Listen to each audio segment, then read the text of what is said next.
जय हिंद एवरीवन, मैं पंकज कुमार। और इस वीडियो में हम लोग बात कर रहे हैं सी यू टी यू जी 2026 की इम्पोर्टेंट डेट्स में।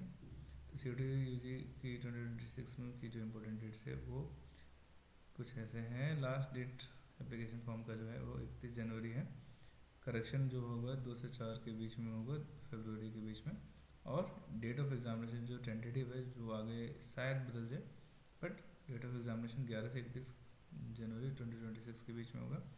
इंपॉर्टेंट वेबसाइट है cutnta.nic.in पे जाके आप अपना फॉर्म भर सकते हैं। और जो इम्पोर्टेंट जानकारी हम लोग दे रहे हैं कि कभी भी फॉर्म भरने से पहले उसके एग्ज़ाम पैटर्न के बारे में पता होना चाहिए। टोटल जो एग्ज़ाम होता है वो, इसमें जो सब्जेक्ट्स हैं टोटल 37 सब्जेक्ट है, जिसमें से 13 सब्जेक्ट लैंग्वेज के हैं। और ये 13 सब्जेक्ट्स में से जो बाकी 23 सब्जेक्ट है डोमेन सब्जेक्ट है। डोमेन सब्जेक्ट का मतलब होता है जैसे अगर आप फिजिक्स में बीएससी करना चाहते हो या बीटेक करना चाहते हो किसी और सब्जेक्ट से, बायोटेक्नोलॉजी में या मैकेनिकल से, तो आप कौन सा सब्जेक्ट अपनी आप चूज़ करना चाहते हैं, ठीक है। जैसे physics, chemistry, math, biology, economics और पॉलिटिकल साइंस, आर्ट, हिस्ट्री, ये सारे हमारे क्या है डोमेन सब्जेक्ट हैं। सोशियोलॉजी और तमाम सब्जेक्ट। बाकी एक जनरल एप्टीट्यूड का टेस्ट, जनरल एप्टीट्यूड टेस्ट का एक सब्जेक्ट होगा, ठीक है। जनरल एप्टीट्यूड एक सब्जेक्ट। नाउ ये जो एप्लीकेशन, आप मैक्सिमम 5 सब्जेक्ट ले सकते हो। और 5 सब्जेक्ट में जो 3 सब्जेक्ट होते हैं वो 3 सब्जेक्ट आप 3 सब्जेक्ट के लिए आपको जो भी एप्लीकेशन फॉर्म है उसी वही फ़ी भरनी है। लेकिन एडिशनल अगर आप 2 और सब्जेक्ट ले रहे हो तो उसके लिए अलग से पैसा भरना पड़ेगा आपको। वो सारी चीज़ें हम लोग आगे वीडियो में देखने वाले हैं। तो टोटल क्वेश्चंस कितने हो गए? एग्ज़ाम जो होगा सीबीटी मोड होगा, ऑनलाइन होगा। और टोटल क्वेश्चंस होंगे, there will be total 50 questions and the time duration will be 60 minutes. Each question carry correct answers carry 5 marks and incorrect answers will deducted 1 marks. So correct answer की दिया तो 5 marks मिलेगा, अगर गलत answer दिया तो 1 marks आपका सही, 1 मार्क्स आपका कट जाएगा, ठीक है। और इसकी जो सिलेबस है, चलो सिलेबस भी देख लेते हैं। तो सिलेबस आप डायरेक्टली cutugntA.nic सिलेबस डालोगे, cutug 2026 सिलेबस भी डालोगे तो ये वेबसाइट पे आपको जाना है, ठीक है। हालांकि इसको मैं लीव नहीं करना चाहता, इसको कॉपी करके एक नई वेबसाइट हम लोग खोल लेते हैं, ठीक। जैसे यहाँ पे जाओ और यहाँ पे डालो cutug.nt.nic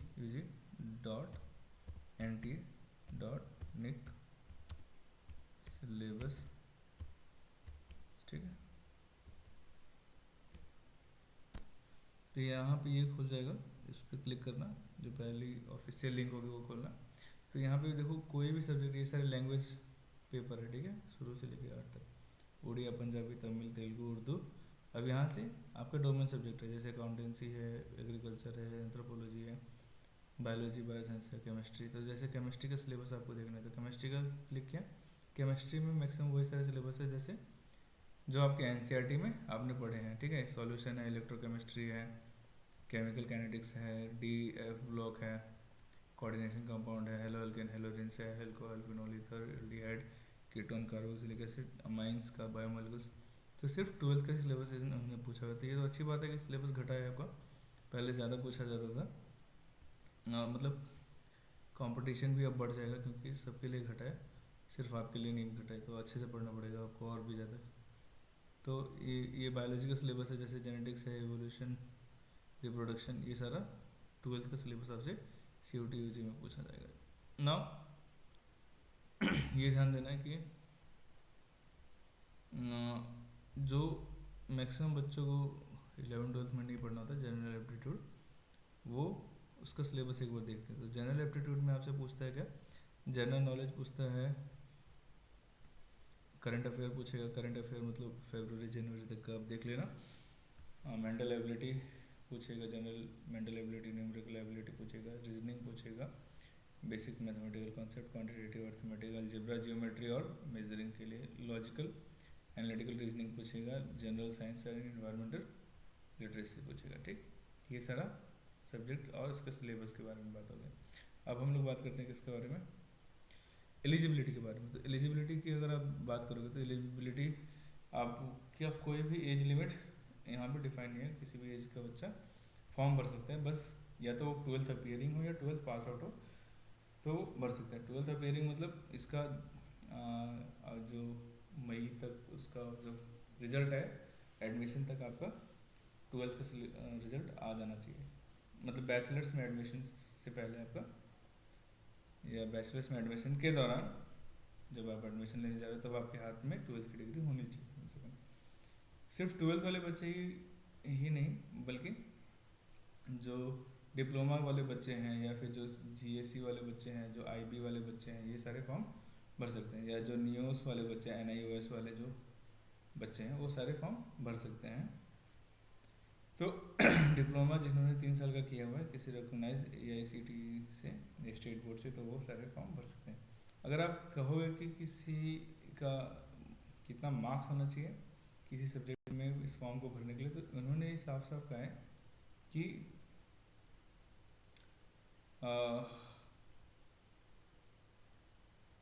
उन्होंने साफ साफ कहा कि आप एक बार जाके उसके वेबसाइट पे चेक करेंगे, है ना। तो यहाँ पे देखो, is eligibility criteria for the admission for the unique for every university, the candidate are advise to visit the university website to which they are applying for their respective programme. So यहाँ पे जाके आपको देख सकते हो, मतलब कि प्रत्येक यूनिवर्सिटी की एलिजिबिलिटी देखने। तो चलो अब एलिजिबिलिटी देखते हैं कि एलिजिबिलिटी कैसे चेक करेंगे।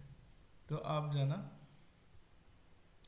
यहाँ डायरेक्टली दिखा रहा हूँ डायरेक्ट, जैसे मैंने ये ओपन करके रखा हुआ है एलिजिबिलिटी का, सेंट्रल यूनिवर्सिटी ऑफ दिल्ली का, यूनिवर्सिटी ऑफ दिल्ली का। तो यूनिवर्सिटी ऑफ दिल्ली में जैसे कि आपको इलेक्ट्रॉनिक्स या फिर बीएससी कंप्यूटर साइंस देखना है ना, देखते हैं कि नहीं।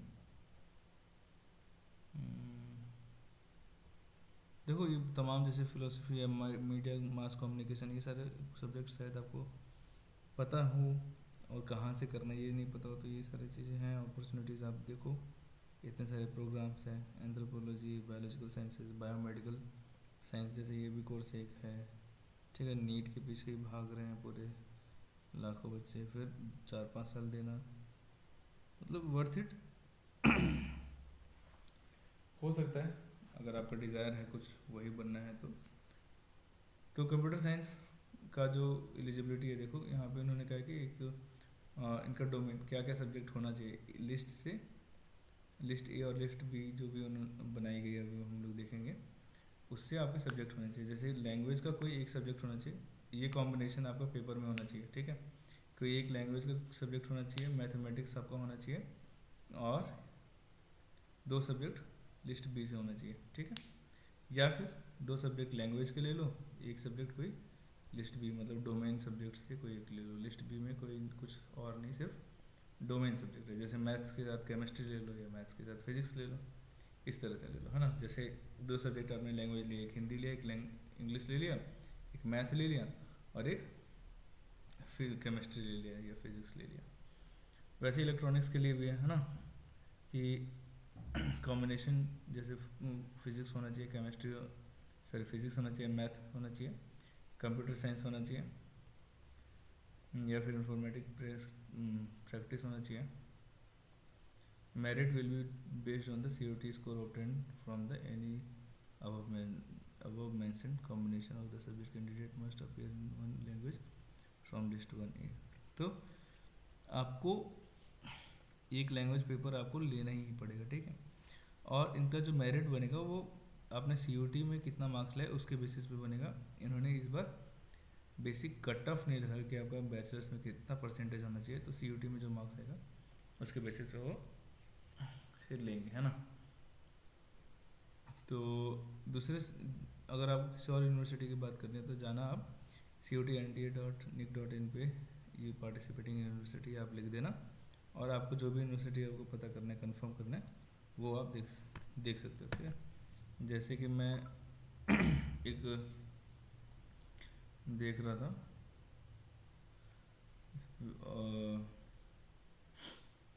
जम्मू वाली है ना, तो यूनिवर्सिटी ऑफ जम्मू के नाम से एक सेंट्रल यूनिवर्सिटी है जम्मू की, वो उस पर क्लिक करो और यहाँ पे देखो, यहाँ पे एलिजिबिलिटी फॉर द प्रोग्राम क्या है कि मैक्सिमम ने लिखा है, सब में लिखा होगा कि 10+12 होना चाहिए, और candidate will be geography must be prefer for the geology. Geography के लिए, बीएससी ज्योग्राफी के लिए आपका ज्योग्राफी होना ज़रूरी है। अगर मैं जैसे ये सारे अपॉर्चुनिटीज़ भी देख लो, जैसे इंफॉर्मेशन टेक्नोलॉजी, आईटी कर सकते हो आप, सिर्फ बीटेक के पीछे भागोगे तो फिर कैसे काम चलेगा। आईटी में भी जाके कोर्स करके आप अपना अपना अच्छा फ्यूचर बना सकते हो ना। सेरिकल्चर है, ये इंटरेस्टिंग सब्जेक्ट है, जैसे कि कैसे सिल्क वगैरह बनाते हैं ना। स्टैटिस्टिक है, अरेबिक है, डोगरी, ये सारे लैंग्वेज है बैचलर्स के हम लोग ढूंढ रहे थे, जैसे कि इलेक्ट्रॉनिक्स और कंप्यूटर साइंस है ना। तो बीपीए जैसे फिजियोथेरेपी है, ये परफॉर्मिंग आर्ट्स से भी एक फिजियोथेरेपिस्ट का भी कोर्स कहीं कराएंगे, बट एक बार आप अपने से चेक कर लेना। यहाँ पे इकोनॉमिक्स बीसीए, बीबीए का भी अच्छा कोर्स है, आप अप्लाई कर सकते हो। इसके लिए भी बस 10+12 होना चाहिए, candidate with business subject studies होना चाहिए आपका, 12th में कोई एक ये बिजनेस स्टडीज़ का सब्जेक्ट आपका होना चाहिए। Hotel management, web technology, web technology भी एक अच्छा है बीसीए का कोर्स का, वेब टेक्नोलॉजी, जिसमें आपको बस 10+12 का मार्क्स पास होना चाहिए, इसमें कोई परसेंटेज नहीं मांग रहा है कि कितना परसेंटेज होना चाहिए। डाटा साइंस का भी बढ़िया कोर्स है बीसीए का, इसमें भी सिर्फ 10+12 पास होना चाहिए। और देखो ये सारी चीज़ें तो हम लोग एलिजिबिलिटी देख रहे हैं, बीच वाला हिस्सा भी ध्यान देना कि आप जब पेपर सब्जेक्ट मैपिंग करोगे, सब्जेक्ट सेलेक्ट करोगे, जैसे आपको बीसीए जम्मू यूनिवर्सिटी में लेना है वेब टेक्नोलॉजी में, तो आपको ध्यान देना है कि आप जब exam paper subject 3 subject select करोगे, उसमें से एक जनरल एप्टीट्यूड टेस्ट होना चाहिए, एक आपका कंप्यूटर साइंस का पेपर होना चाहिए है ना, ये कंप्यूटर साइंस का पेपर होना चाहिए, या फिर इंफॉर्मेशन प्रैक्टिस का पेपर होना चाहिए, और बाकी एक लैंग्वेज आप ले लेना। इस तरह से कॉम्बिनेशन आपको बैठानी है। जैसे बीए एलएलबी के लिए आप भर रहे हो, जनरल एप्टीट्यूड टेस्ट एक होना चाहिए और एक इंग्लिश पेपर आपको होना चाहिए। तो इस तरह से तमाम एलिजिबिलिटीज़ हैं। जैसे बीटेक मैंने बोला था ना, बीटेक में भी एडमिशन ले सकते हो, तो जैसे बीटेक अगर आप सिविल या कंप्यूटर साइंस से करना चाहते हो, तो फिजिक्स कंप्यूटर या कंप्यूटर साइंस आपको एक सब्जेक्ट लेना है और एक मैथमेटिक्स लेना है। फिजिक्स या फिर कंप्यूटर साइंस या और कंपलसरी है मैथमेटिक्स, प्लस एक और सब्जेक्ट आप लैंग्वेज का ले सकते हो। इसमें देखना है कि कैंडिडेट शुड हैव पास 10+12। यहाँ पे देखो इन्होंने एलिजिबिलिटी लिखी है कि SC/ST के लिए क्या है, 45% कम से कम 10+12 में मार्क्स होना चाहिए, और जो जनरल है उनका 50% मार्क्स, ठीक है। और विद उनका सब्जेक्ट होना चाहिए 12th में फिजिक्स, केमिस्ट्री, मैथमेटिक्स, ऐसे कंपलसरी सब्जेक्ट ये होने चाहिए। तो ये सारी एलिजिबिलिटी आपको खुद से जाके चेक करनी पड़ेगी। अगर आप चाहते हो कि मैं किसी और पर्टिकुलर का बताऊं, तो आप मुझसे पूछ सकते हो, डायरेक्टली चैट कर सकते हो। और बहुत इंपॉर्टेंट बात यह है कि अगर अभी तक आपने CUET UG के लिए अगर अपने कोर्स अवेल नहीं किया, तो आप कहाँ बैठे हो, किस ख्वाब में सो रहे हो। आप जाग जाओ और देखो, CUET UG का कोर्स हम लोग यहाँ पे ऑलरेडी स्टार्ट कर चुके हैं। यू बायोलॉजी ऐप पे आप कि वहाँ पे टेस्ट ले रहे हैं, ऑनलाइन हम लोग क्लासेस ले रहे हैं, recorded lectures you biology app पे हम लोग डालेंगे, और मात्र मतलब कम से कम फीस में वो कोर्स हम लोग ने अवेल कराया। तो टेस्ट सीरीज़ के लिए और लाइव क्लासेस और रिकॉर्डेड क्लासेस के लिए आप यू बायोलॉजी को ज्वाइन करो, या फिर अगर आप बैचलर्स BSc या फिर BA में भी एडमिशन लेना चाहते हो, तो उसके लिए भी ज़रूर हमें ज्वाइन करो, या फिर हमारे यू बायोलॉजी ऐप को पे या फिर डिस्क्रिप्शन में दिए गए लिंक पे रजिस्टर कर सकते हो। और इस तरह से आप अपना यूनिवर्सिटी सेलेक्ट करोगे। यूनिवर्सिटी सेलेक्ट करके आप जैसे पौंडीचेरी यूनिवर्सिटी एक बार देखते हैं ना, तो चीज़ है पौंडीचेरी यूनिवर्सिटी। तो पौंडीचेरी बहुत खूबसूरत जगह है, मैं सजेस्ट करूँगा कभी मौका मिले तो जाओ आप घूमो, और पढ़ने का मौका मिले तो और भी अच्छी बात है। हालांकि पौंडीचेरी यूनिवर्सिटी पौंडीचेरी सिटी से थोड़ा बाहर की तरफ दूर है। तो पौंडीचेरी यूनिवर्सिटी में जैसे बीएससी बायो इन्फॉर्मेटिक का कोर्स बहुत ही बेहतरीन है। इसमें आपको क्या क्या सब्जेक्ट लेने होंगे, एक बायोलॉजी लेना है, केमिस्ट्री लेना है और फिजिक्स, आपको 3 कंपलसरी सब्जेक्ट लेना है। तो अब आप मान लो आपने फॉर्म भरा 1,000 रुपये देके जनरल में, है ना। तो अब आप ये 3 सब्जेक्ट आप ले लिए, तो उसके बाद से आप एक और सब्जेक्ट जैसे जनरल एप्टीट्यूड टेस्ट लेना चाहते हो, तो आपको उसके लिए एक्स्ट्रा 400 रुपये भरने पड़ेंगे, है ना। और एक और लोगे तो फिर और 400 रुपये, तो ऐसे टोटल आपका हो जाएगा 1,800 रुपये। और 5 से ज़्यादा तो आप सब्जेक्ट ले भी नहीं सकते। इसकी एलिजिबिलिटी क्या है कि 10+2 होना चाहिए, या फिर सर्टिफिकेट होना चाहिए, और प्लस 50% आपका एग्रीगेट मार्क्स होना चाहिए, ठीक है। इसमें कोई रिलैक्सेशन नहीं है, तो इम्पोर्टेंट बात है, ये सब देखना पड़ेगा आपको, ठीक। दिखा दे रहा हूँ। और बीएससी कंप्यूटर साइंस के लिए अगर आप देखोगे, बीटेक में यहाँ पे कंप्यूटर साइंस इंजीनियरिंग या एनर्जी साइंस टेक्नोलॉजी बीटेक करा रहे हैं। इसकी एलिजिबिलिटी यहाँ पे 10+2 है, और जनरल के लिए 45% एग्रीगेट मार्क्स। आप SC/ST के लिए 40% marks in case of candidate belong to reserve category, 40% marks reserve category. और इनमें सब्जेक्ट होना चाहिए mathematics, physics, any other following subject like chemistry या कंप्यूटर साइंस कुछ होना चाहिए, या इन्फॉर्मेटिक प्रैक्टिस होना चाहिए। ये सारी इंपॉर्टेंट बातें आपको ध्यान देनी है। हम लोग बात कर रहे थे पौंडीचेरी तो बहुत सारे बीटेक के कोर्स करा रहे हैं भैया।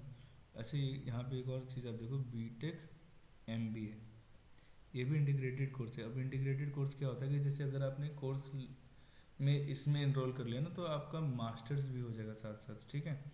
तो आप तो पहले बीटेक करोगे 4 साल, और 1 साल का आपका मास्टर्स हो जाएगा MBA में, ठीक है। Computer science and business system में आपका मास्टर्स भी हो जाएगा। तो ये भी इंटीग्रेटेड कोर्स भी अच्छे कोर्सेज हैं, मतलब UG + PG आप कर सकते हो साथ साथ, है ना। तो हम लोग ढूंढ रहे थे BSc CS, है ना। तो BSc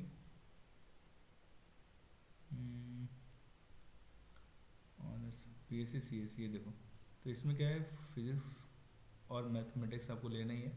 इसके अलावा इनमें से कोई एक सब्जेक्ट ले लो, बिजनेस स्टडीज़ ले सकते हो, या बायोलॉजी ले सकते हो, या फिर केमिस्ट्री या कंप्यूटर साइंस ले सकते हो। यहाँ पे 10+12 में आपका कम से कम मार्क्स कितना चाहिए, 50%। इसमें कोई रिजर्वेशन या नहीं है, मार्क्स में कोई कटौती नहीं है, ठीक। तो ये सारी डिटेल्स थी, आपको उम्मीद करता हूँ कि ये सारी चीज़ें इन्फॉर्मेटिव और फ़ायदा कर रही होगी। अब हम लोग बात करते हैं फ़ी की बारे में, है ना। तो फीस जो है, जब आप एप्लीकेशन फॉर्म ओपन करोगे तो इस तरह से एप्लीकेशन फॉर्म खुलता है। यहाँ पे रजिस्ट्रेशन फॉर CUET UG पे क्लिक कर देना, तो ये आ जाएगा। ये फॉर्म आप एप्लीकेशन फॉर्म आप मोबाइल से ही भर सकते हो, बट ध्यान से भरना। और जब भी आप फॉर्म भरोगे तो साइज़, मतलब फ़ोटो का साइज़ या फिर PDF का साइज़ कम ज़्यादा करना पड़ता है, तो उसके लिए मैं आपको बता दूंगा कैसे करना है ना। तो न्यू रजिस्ट्रेशन पे क्लिक करना है। यहाँ पे नई बार कर रहे हो या फिर ऑलरेडी रजिस्टर्ड हो तो लॉगिन पे कर लेना। तो यहाँ पे एप्लीकेशन फॉर्म है। जनरल के लिए 1,000 रुपये है, 3 सब्जेक्ट के लिए, जैसे हम लोग अभी डिस्कस कर रहे थे। एक्स्ट्रा के लिए 2, और अगर एक्स्ट्रा ले रहे हो, मतलब पर एक भी अगर एक्स्ट्रा लेते हो तो 400, अगर 2 ले रहे हो तो फिर 800 रुपये। OBC के लिए 900 रुपये एक्स्ट्रा के लिए, प्रत्येक सब्जेक्ट के लिए 375। SC/ST PWBD के लिए 800 रुपया, 3 सब्जेक्ट के लिए, प्रत्येक एक्स्ट्रा सब्जेक्ट के लिए 350। और outside in, if your outsider like foreign या स्टूडेंट हो तो फिर 4,500, and for each extra subject it will charge 1,800. Now these are all the important things. Now this things student are like unable to upload this documents. तो 10 से 50 KB का अगर application form भर रही है, स्कैन कॉपी भरनी है ना, तो आप जाना रीसाइजर पे जाना, गूगल पे सर्च कर लेना रीसाइजर, अपना जो भी डिटेल वो इमेज है उसको सिलेक्ट करना, सेलेक्ट करके अपलोड कर देना, साइज सेट कर देना और फिर अपलोड कर देना। तो फिर आपका एक रीसाइज करके आ जाएगा और फिर डाउनलोड कर लेना।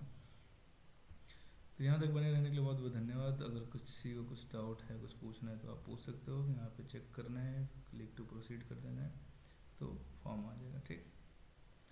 और मुझे एक और बात बताना था, जो कि अगर आप पहली बार एप्लीकेशन इस तरह का एग्ज़ाम दे रहे हो तो ये चीज़ें आपको ध्यान देनी है। तो ये फॉर्म इस तरह से दिखता है। यहाँ पे जाओगे, क्लिक करोगे, रजिस्टर करोगे, फिर यहाँ पे टिक कर दोगे, टिक करके फिर क्लिक हियर टू प्रोसीड। ये सारी डिटेल्स भर दोगे, डिटेल्स ध्यान से भरना। याद रखना कि अगर आपने लैंग्वेज सब्जेक्ट का कोई चूज़ कर लिया तो फिर बाद में चेंज नहीं कर सकते, तो ये सब ध्यान रखना बातें। और 2 बार चेक कर लेना भरने से पहले, है ना। फिर डेमो कॉमन यूनिवर्सिटी एंट्रेंस आएगा, मोबाइल नंबर वेरिफिकेशन, जो डिटेल्स आपने भर दिया तो ये सारी डिटेल्स आपको भरनी पड़ेगी। आप RID आप बनवा सकते हो, और डिजी लॉकर पे जाके आप RID आराम से बना सकते हो। ठीक है। ये सारी डिटेल आपने भर दी। कौन सी डिटेल है ये? Personal details. तो पर्सनल डिटेल्स के बाद से जो इम्पोर्टेंट है, डिसेबिलिटी अगर है तो डिसेबिलिटी डिटेल्स भरना है, नहीं है तो नहीं भरना है। और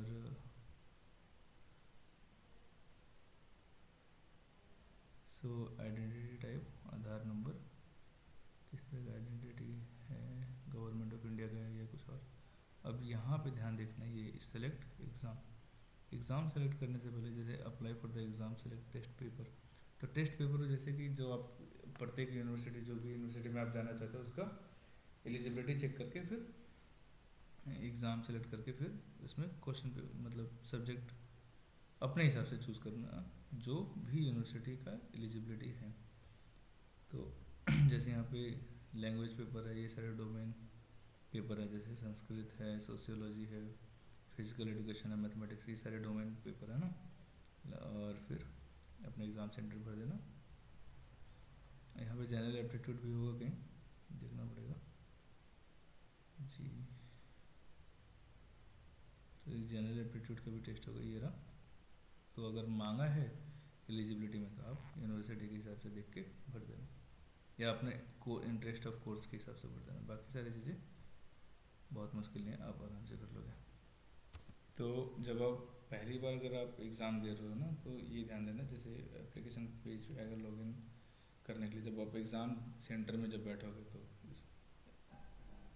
स्क्रीन के सामने ना, कंप्यूटर के सामने, तो आपका इस तरह से दिखाएगा फ़ोटो, और आपको प्रोसीड करना होगा जब एग्ज़ाम स्टार्ट हो जाएगा। तो फिर साइड में इस तरह से दिखाता है कि नंबर्स को क्वेश्चंस इस तरह से दिखाया, तो मतलब क्वेश्चंस अभी आपने देखे नहीं है। अगर रेड दिखा रहे तो मतलब आपने क्वेश्चंस देखा पर उसको अटैम्प्ट नहीं किया। ग्रीन दिखाया मतलब आपने क्वेश्चन देखा है और उसको अटैम्प्ट भी किया।